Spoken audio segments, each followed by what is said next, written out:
Good afternoon and welcome back, ladies, gents and Pikachus. Nothing to do with the Quran of the Muslims, no religious stuff. I wanted to talk to you about self-defense, how you should deal with people who want to, harm you, attack you physically. In relation to me and the attempted murder of me, the failed attempt on my life on Saturday by the complete psycho, who shall remain nameless, who lives near me.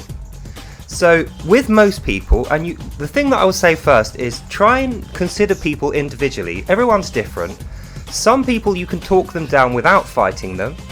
Some people you need to put them down, punch them and then they'll hit the ground. That's how to win their respect. Then you can negotiate with them.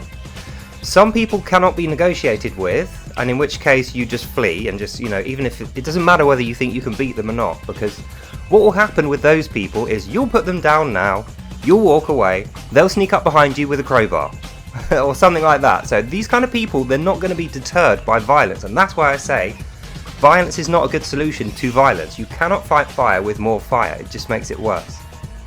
So with my guy, who keeps attacking me, the reason why I don't do any of those things, I don't fight him back, but I don't run away, is because he is a devious psychopath. What he's trying to do is build scenarios in which I can be implicated against him, because every single time he attacks me, all 8 times, he has lied and said, A, I attacked him first, so it was self-defense what he did back to me, and B, how I attacked him was I was attacking his ethnicity and his sexuality, which is obviously not true.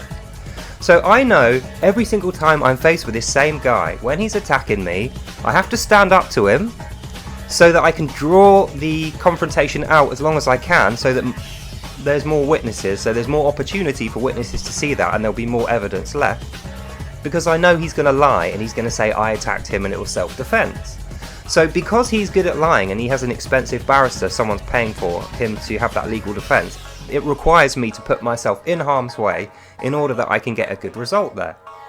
But 99.9% of the time, what's going to happen is you'll have 2 choices. If you think you can stand up to someone, and if you do, that will be the end of it, then stand up to them, punch them a few times or whatever, until they hit the floor. As soon as they hit the floor, that's it. And then while they're on the floor, then you will say your bit, you rebuke their evil, tell them what they're doing is wrong, that's not the way to solve problems. And then say, get to your feet and shake my hands and we'll resolve this like adults, we'll negotiate our problems out rather than resorting to violence like a little kid. We're both adults and we need to live together in the society. And that means now that we've had our fight, we can negotiate. So that's the correct way to go about it with some people. But like I say, some people are reasonable. You'll be able to talk them down as long as you stand up to them. You don't show them any fear.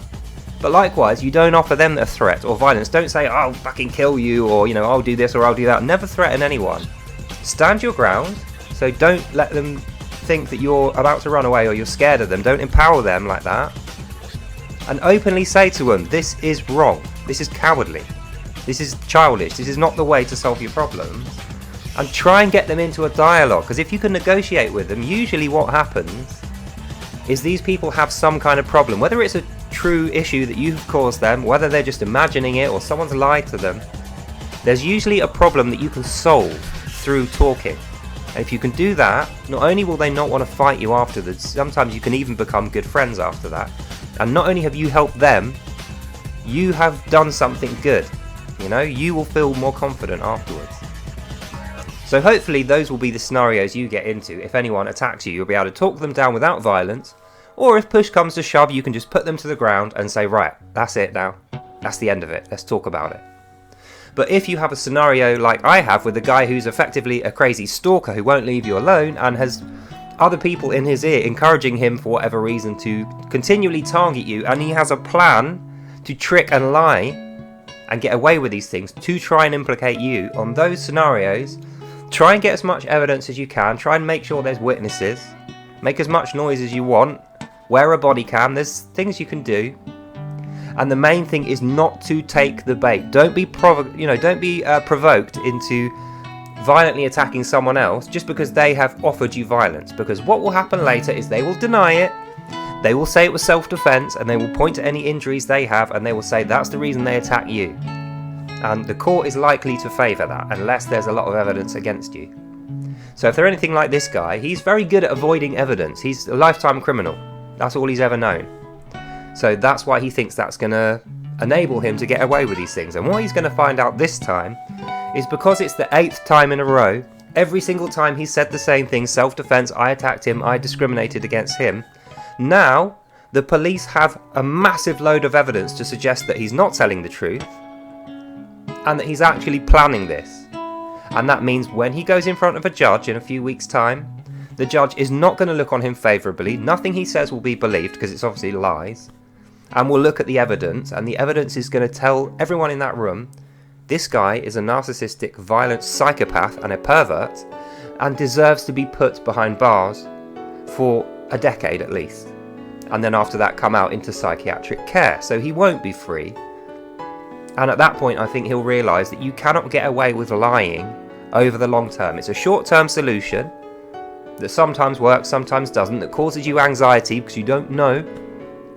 Whereas the solutions that I am giving you now, you know, contemplatory, peaceful, intelligent responses, not encouraging violence, standing up for yourself, these things will give you confidence and hope. They won't cause you to feel anxiety. And over the long term, you will always be the winner in those confrontations, as long as you are looking out for your safety. And like I say, if they're psycho, they want to hurt you, just get out of there. There's no point. And then call the police. So anyway, that's the end of this video. Hope you enjoyed that and you learned something. I will see you, lovely people, in the next one.